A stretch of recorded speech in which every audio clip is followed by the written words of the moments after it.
Okay, real quick before we get underway here, Michelle has offered to donate $1 of every book of hers sold to the library, and I'm doing the same thing. Also, the artwork and poetry on the walls by artist Susan Klein.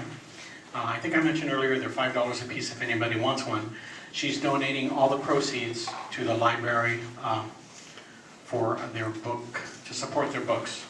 So anybody that buys any of the artwork, $5 a piece, all proceeds going to the library.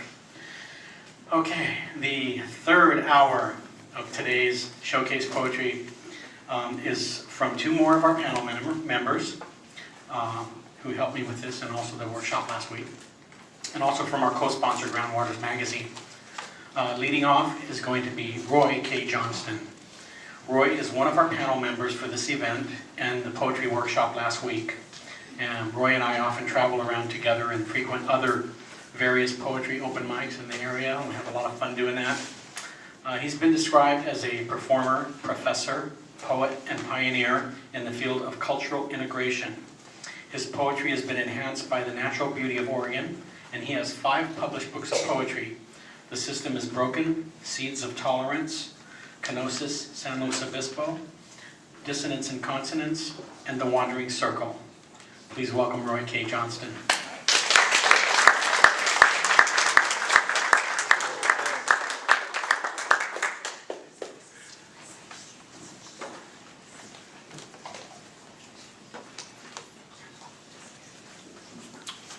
I got it. Hello. Is this on now? Yeah. I got to figure out. No, it keeps on. It's fine. Yeah, we hear you. We hear you. Up, down, wherever you like. Okay. There you go. How's that? Good. I don't know how in the hell I'm going to read my poetry after all of this. I just don't know where to start. Oh, you will have no problem. Well, I'd like to start with what I've been working with in the last, I would say the last 3.5 years. And I've come to a time to look at who I am and what I want to do. And my compositional poetry voice is made up of the traditional rules of consonance and dissonance. They are to be freed from such musical forms. Poems that seek their own destinies evoke and sound abstract composition. I seek images that lie between and somewhere representation and abstraction.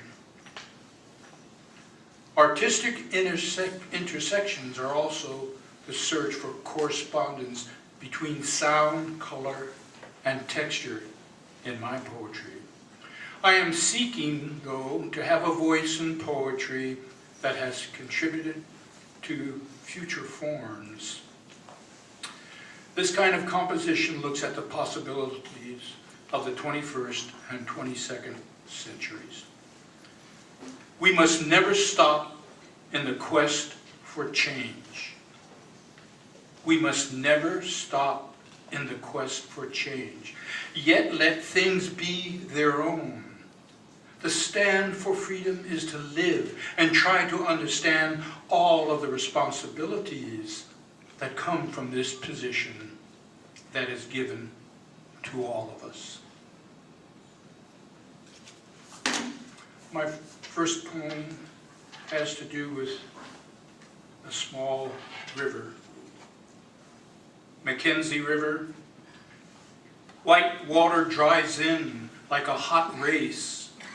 Our van, the Red Bandit, looks over the small cliff.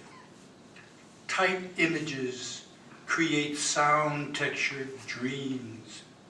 Therefore, I believe young children must have mutual opportunities for employment now. Tones of the river draw in with a polytonic scheme. Perhaps modern iambic meter may be the way to see and hear this river tall green firs, hills, and blue sky are a true mixed texture that has all of the senses here. A breakaway from the past with a new creation builds our distant galaxies. The paradox of the dark night sky gives shape to birth and beginning. And more important, the daylight is brighter than it used to be. Therefore, global clusters are larger. The river points to a sharp attention which give it the liberty to do what it wants to do. Leadership or extinction? Who will lead the way to peace? Who is capable of finding the peace within themselves? How many dollars will it take to fix the world? How many dollars will be wasted? Will it take a high-tech war force and specific missions to hunt down terrorists ourselves? Will it take the destruction of the internal freedom of the state to win this war? What war anyway? Tactical thinking and specific moments are not only against the enemy. Industrial military complex is still running things. Who will lead our children to better lives in the mist, losing sight of their miracles, their soft home touch in wilderness, gone blind, torn from limbs and families? When you shut down your electric distractions, not swallow any more pills or shed responsibilities, come outside with me. The children play in the sand just beyond the trees with thorns, soon to endure what has reaped from glut of some few on the top shouting out, "At least we are alive," with the experience of having hope. You would rather see death? For it's one of the only things we think we control before it consumes us. Who among us will set an offer on the table and say this war formed the break of promises? In a wink, timing is wrong. Oh, to be jobless, to be let go. The economy is twisted. The big boys did it again. Greed reaches further with the red color. How can children make their way? Jerry steers his new Chrysler back to the lot. Another play falters on its face. Sound returns to dissonance, and telling cannot be avoided.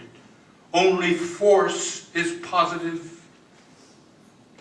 Early tensions of the soul return as a partner, looking back to sets of confused ideas of other universes. Let us not forget the positive of an eternal black hole. Relationships between us ache while in such small distance. Where do we go now? Not nuclear. Let's look at frozen temperatures that we can kick around. Registration. I want all you poets listen to this. By the end of January each year, registration is complete. All poets accounted for. None on the loose. Were you one, or have you ever been? Are the questions posed by the officials of Eugene protected and secure? The registration of all poets, name by name. Our community is safe. The wind blows, patriots march, and the orchard is in season. You can never be sure what poets are up to. Let's keep them in line. No grand expression to let our secrets out. No mention of peace or nature or occupy. Registration is a must. Our right. The authorities need to know who's who, like the Jews in the ghetto registered and tagged. Poets are segregated and noted.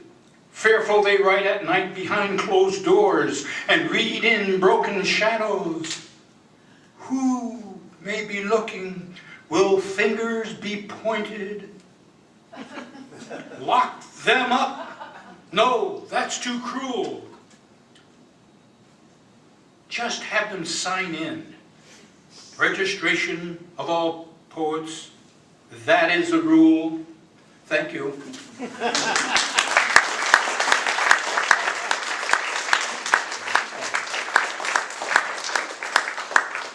Thank you very much, Roy. Okay, up next we have Michael Haas Barker. Haas, what? Over here. Oh, you want them out of the way? Is it? Oh, okay. Michael, Haas is an Oregon native and logger who writes cowboy-style poetry sometimes and much more. He's the author of more than 4 books and comes here today via our co-sponsor, Groundwaters Magazine. Please welcome Haas.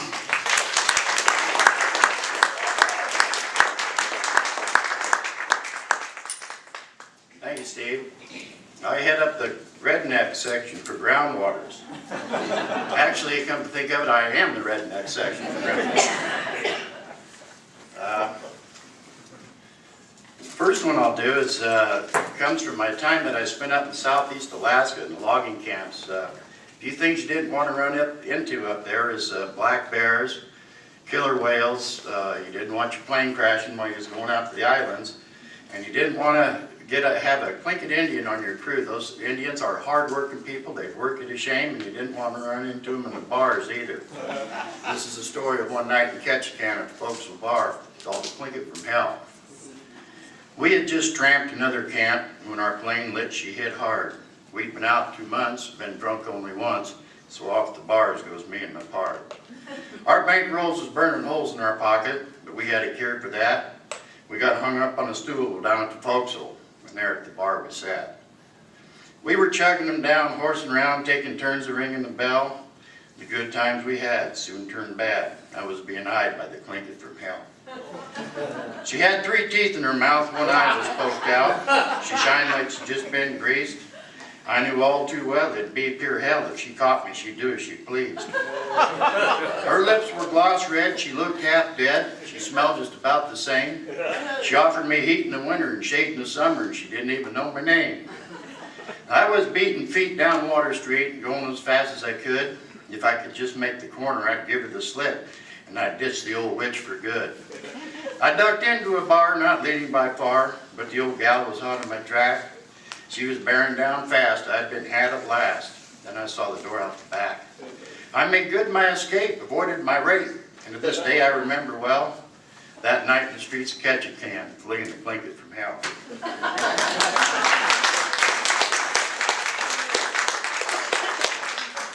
After I got too busted up to log, I worked for a doctor here in Eugene, Dr. Donald Schrader at his bison ranch. After that, I went up on the Rogue River and I lived and worked in the Wild and Scenic section at Paradise Lodge. Went up there to write poetry. There's no boats or no roads into it. You go in by a jet boat, you stay there for 3 weeks, and you come out for a week. I'd come out, and after about 2 days back in town, I'd be ready to head back up again. It's called I've Got to Go Back. I've got to go back to tall timber soon, back where the big firs saw the sky, back where I rise to the cries of the loon, back where the osprey and eagles still fly.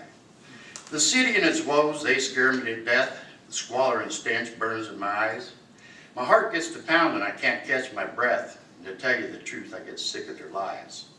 The bells and whistles, the honking of horns, the screech of tires, the curse and the yell. I need to wake up to clear, quiet mornings to be stuck in some cities like living in hell. I'm gagging on a swill, mistaken for air, and I can't trust a soul that I see. I just as soon lay in a rattlesnake's lair. I can't stay in no city, I need to be free. I need to have my campfires at night. I've got to be able to count my stars.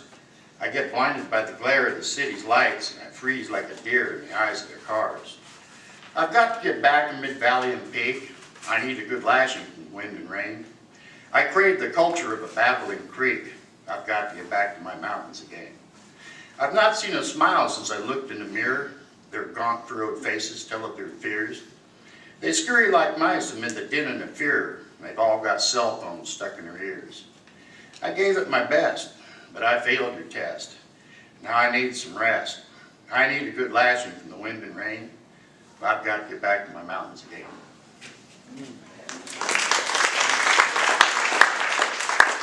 Thank you.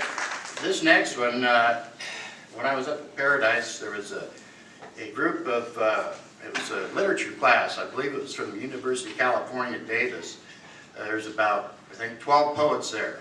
And they heard I was up here writing poetry, so we did this little poem section, and one of them suggested I try something in free verse. What's free verse? That's poetry that doesn't rhyme. You can't poem without rhyming, I told her. So on the way home, I stopped beside Crescent Lake and I wrote this down. It's called I'm the Poet. I wanted to write it for my mentor, Robert Service, but I guess in a way it's for all of us. I'm the poet. I'm the poet. I'm the common thread that has bound all of humankind down through the ages. I applied my trade since the dawn of man. I strive to avoid the undue influences of race, gender, creed, prejudice, and similar afflictions of the flesh. I'm the poet. My life's mission is to inspire my peers to think for themselves and ponder that which they take for granted. Not what to think, or when, or why, just to think and to ask questions and seek answers. One who thinks always has a choice, be it good or bad is irrelevant. A choice is a choice. I am the poet. My verse is etched in stone, scribed on bark, wood, paper, and lost in cyberspace. I am cheerful, morose, quiet, raucous, polite, obnoxious, studious, and aloof, all at the same time. I recognize no borders. I migrate at the will through open minds of all people. I'm the poet. I'm the bard, the balladeer, the minstrel, the storyteller, the cowboy, the town drunk, the addict. I'm royalty, the downtrodden, the young, the old, the living, and the dead. I'm Shakespeare, Poe, Emerson, Thoreau, Whitman, Frost, Service. I'm you, I'm me, I'm anonymous. I ain't nobody. I'm the poet. I have borne the bane of complexity and progress, known the gift of simplicity, and have heard the wisdom in silence. I'm the philosopher, the scholar, the student, the teacher. I'm the village idiot. I have known cold hearth, lean larder, thin souls, patched garments, bare walls, and sleepless nights. I'm the poet. As my belly felt the gnawing pains of hunger, my soul dined on a repast fit for kings. I have stood in awe at the insanity of mankind as its collective soul cries out in vain. I have avoided the hollowed institutions of higher learning. They gall me with their pomposity and arrogance. I'm the poet. I know all too well the joys of calloused hands, bent back, constant pain, the sting of sweat, and the taste of my own blood. I contemplate infinity, eternity, time, space, creation, evolution, and my own mortality. I've seen it all in a terrifying vision, cannot share it for reasons I don't understand. I'm the poet. I pray my words will inspire others to do better long after I've completed the earthbound leg of my journey. I see myself as no better or worse than any other soul, past or present, just a little different. Thank you.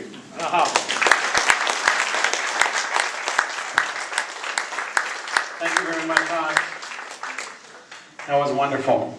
Okay, up next we have Jean Marie Purcell. Jean is one of our panel members for this event and the poetry workshop last week. She's been a big help here today. She comes to us from Groundwaters Magazine. She loves rhyme and humorous poetry. She has been around the world on a freighter and has produced 4 chapbooks. Please welcome Jean Marie Purcell.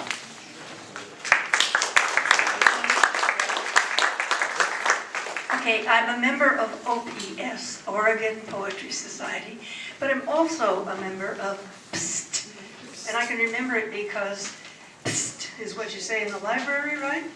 PST, Poetry Society of Tennessee. And I'm in contact with a woman there, an email friend, my first in my life, actually, email friend. And she has made me aware of all kinds of forms that I didn't know existed.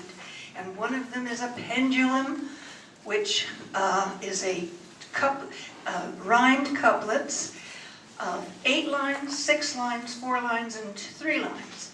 And then, 8, 6, 4, 2. Then 2, 4, 6, 8. And if on the page it looks like this, and if you turn it like that, it's a pendulum. And I guess that's where they get the pendulum from that. These forms, there are many of them, and this is one I've chosen to show you today, the pirouette. I was going to pirouette for you, but I'm getting a little old to make a pivot, so I'm not going to do a physical pivot. But you all know what that is. Okay, I'm going to read the pivot rules, because my writing isn't all that easy. It's a 10-line poem with 6 syllables, no more and no less, no fewer, to be correct, and no rhyme, and on each line, and lines 5 and 6 are identical. And the crucial thing is the turnaround should introduce either a new little story or a new thought, or be not continue, be a little different from what the first half was. A new meaning to the word the second time, the sentence, the second time it's used on line 6, that is. And I broke the rules immediately by rhyming mine all. And then I also broke lines 3 because once in a while I want to put in a word capital and spell it differently from capitol or capital, or one of my poems has car-toon and cartoon. So, where are my glasses? Have I got my glasses? Oh, thank you. Let's make sure she's registered, these crazy poets. Oh, this is, okay.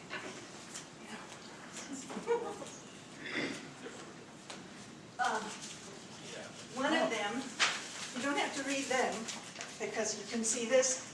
I mixed up, so it says sex is, no, I want to do the rose one first. All right. Life, I can hold that? no, this is okay. Life's no bed of roses. Any day may present chores and tasks to resent. Many embrace the that. For sure, we all know that life is no bed of roses. Life is no bed of roses, and would we, if it were, after hard thought concur, that only a few mourn. Only a fool mourns. Jesus, I wrote this. Only a fool mourns. In truth, we'd miss the thorns. Isn't that a nice But here's the fun one. Sex is an appetite. Someone said to me when I was quite, well, almost a young lady, sex is an appetite. And I've never forgotten that. And when that was said to me, sex wasn't an appetite. That would have been a thing you didn't talk about. I mean, it wasn't commonly thought of as an appetite. Rarely is it old hat. Men are hugely for it. Teenagers explore it. Psychologists know that sex is an appetite. Sex is an appetite that thrives, leads to breeding, sometimes needs ignoring, and others just deploring, to throngs just seeding. And I'm going to take a minute to ask you if you know what I was thinking when I said at others deploring. I wrote this about the time that assistant coach was diddling around with young boys. I did. I mean, that's when it was. And the other is to throngs just a seeding. What do I mean by that? Millions and millions of people all over the world have no other fun or pleasure in their whole lives but sex. Am I right? There was a book written about this a few years back. I didn't make it up. That's it. What you could have. I could have. Yeah, I might have. Yeah, thank you very much, Jean. You can leave it, you can leave it. Yeah, they might want to read it still. That's a good message. Thank you so much for that. Okay, our next poet, DJ Barber, couldn't be with us today. He called me at the last minute. He had a family emergency and had to go to Portland. And so Jennifer Chambers is going to fill in for him with a couple of poems. And I do have a short bio of you, Jennifer, so you have to wait and hear it, okay? Jennifer Chambers is a contributing editor at Groundwaters Magazine and winner of the Erica Atkinson Memorial Scholarship at the 2012 South Coast Writers Conference in Gold Beach, Oregon. She has written columns and articles for many publications, including the Register Guard, West Lane News, Red Book, and the Nashville Examiner. Her short stories have appeared in several horror anthologies, and she is the author of several published books, including Listen to Graham, Christmas Miracle at the Mall, and her latest novel, Learning Life Again. Please welcome Jennifer Chambers.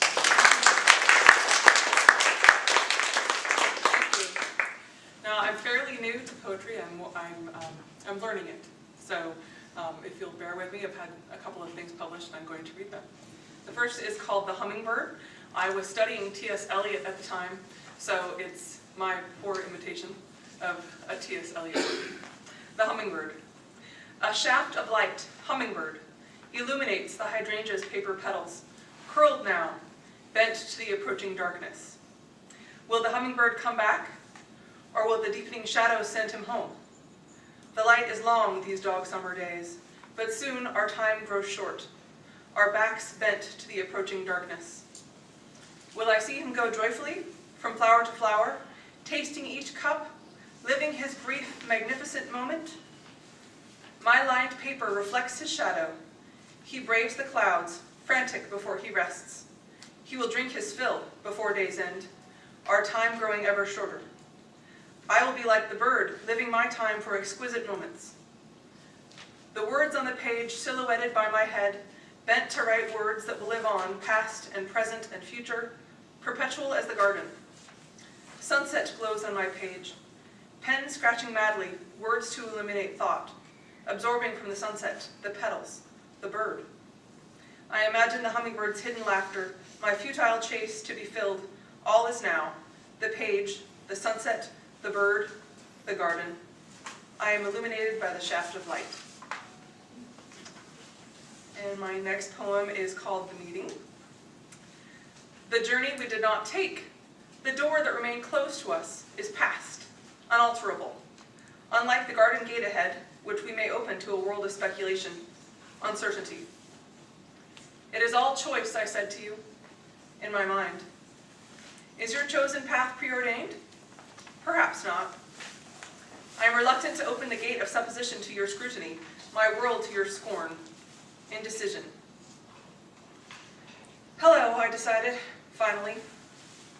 All time is irredeemable, he said. After all this time, are you? That's the end.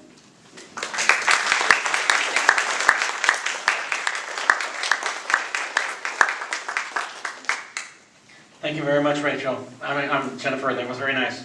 Rachel's next. Up next, Rachel Rich. Rachel writes poetry, memoir, and short stories, frequently based on her experience as a native Oregonian. Groundwaters counts as her favorite local publication, though her work also appears in several chapbooks available at Tsunami Books, including Shadow Lines and Payne's Gray. Please welcome Rachel Rich. Thank you very much. Glad to be here. Is this about right? No problem? Okay, good. I really want to recommend Groundwaters. They are available in the back there along the wall, beneath Susan's beautiful pictures. And they are free, and they appeal to a broad audience and invite a broad array of contributors, all the way from high school students to practiced poets. So if you enjoy reading, I can recommend those. My first poem is entitled Fire. Fire. Fire attracted like no other element. Our best stories were not told gazing into a puddle. Imagination ignited from campfire's bold brightness. Round heat and light, we boldly gathered in open savanna. The human spark fanned once we left trees. Encircling the pit in dance, we painted our bodies in coal. Shadows floated on cave walls. Starry skies heard our chants, and rising smoke lifted our dreams. Fire.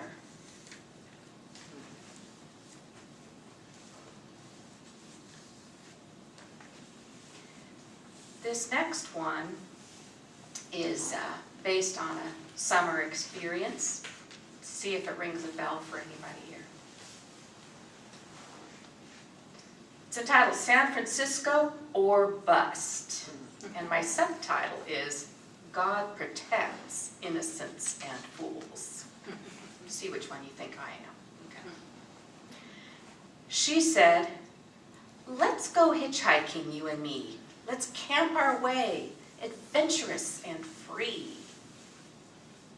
He said, "When that awesome volcano blew, down the mountain raced our crummy with crew. Clouds of ash billowing feet behind should have left us dead or blind."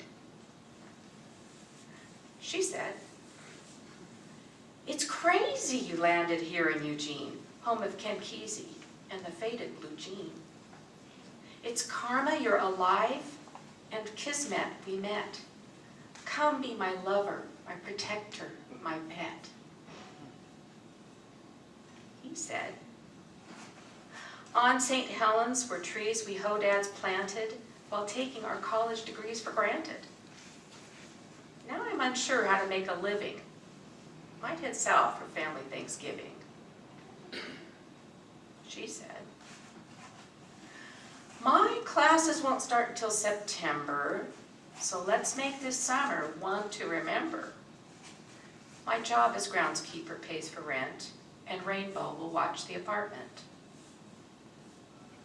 So off they went with barely a cent. They said, "Let's grab our packs and stick out a thumb. San Francisco, here we come."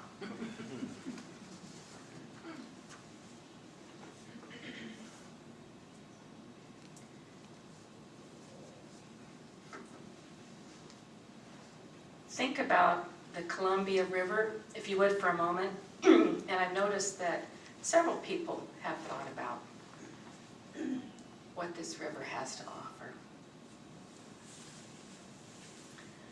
A dream's eye view. A dream's eye view of a vast river gorge. Canyons ripple like giants asleep under blankets. Soft corduroy blankets of golden grass stubble, shadows and light. An eagle rises, broad wings tipping this way and that. Sparkling eyes survey jagged cliffs, secret caves, human homes, fossil bones. He descends towards frothy torrents. Green moss and yellow lichen cling to rock walls close to roiling waters. Warm air surges up, lifting. Higher and higher he winds, then floats, hitting a sudden cool pocket. Sunlight glistens off of golden brown pin feathers against stark white tail. A sharp cry pierces azure dome. From where? Surprised. I am the eagle in my dreams.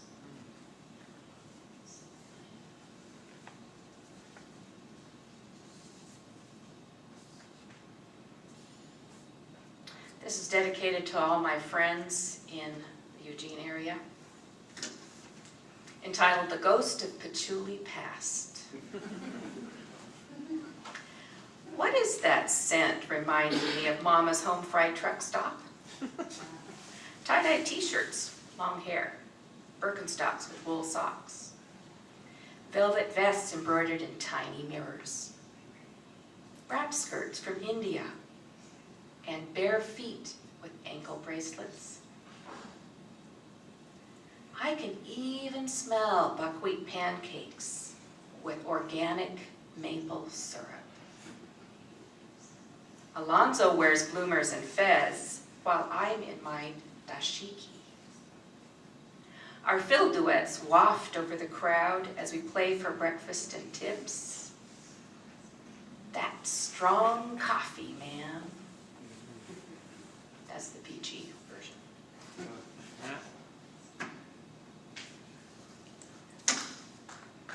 The next one is dedicated to my dad, and he passed away last year, and he was quite a storyteller. And these are 3 of his stories that I mingled into one, and I'll tell you the true punchline at the end of it. Okay? 3 little boys. One pushes the gas, lying on the floorboard on his belly. The second steers, perched on his knees. The third rides shotgun with his hand out the window, playing in streaming air. High on life and cookies, they drive Mom's car across open fields.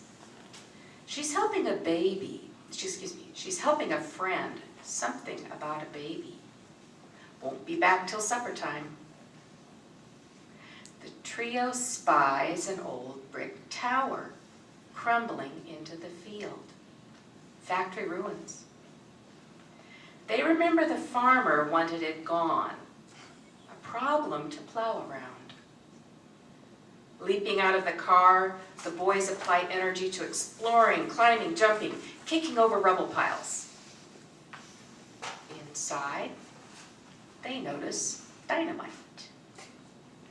Must be left over from the last time that farmer tried bringing down the old tower.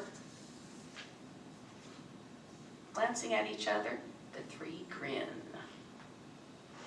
The eldest, 12, fishes in his pocket for matches. He smokes. The boys light one and run hell-bent, hopping into the car and driving like the devil. From a distance, they wait. Nothing happens. Finally, in boredom, one fires a .22 to see if he can hit the window up top. Kaboom! They're thrown to the seat of the car.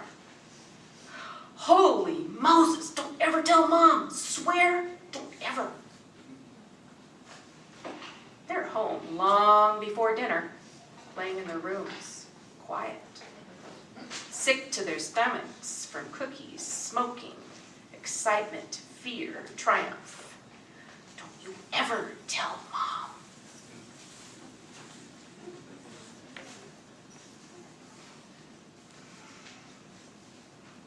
This next one, I finally just polished today. And, I don't seem to have it. Oh, well, okay. On to the next one then. This one's entitled Mackenzie Baptism. I plunge into the river like a sinner about to be reborn and emerge refreshed, renewed, glad to be alive. aware only of this body, no thoughts, no worries. Inner heat resists cold. Feet recoil from jagged rocks. I rise to the surface, stroking water first urgently, then with confidence, bathing in liquid summer. I think that's a good note to end on. Thank you very much.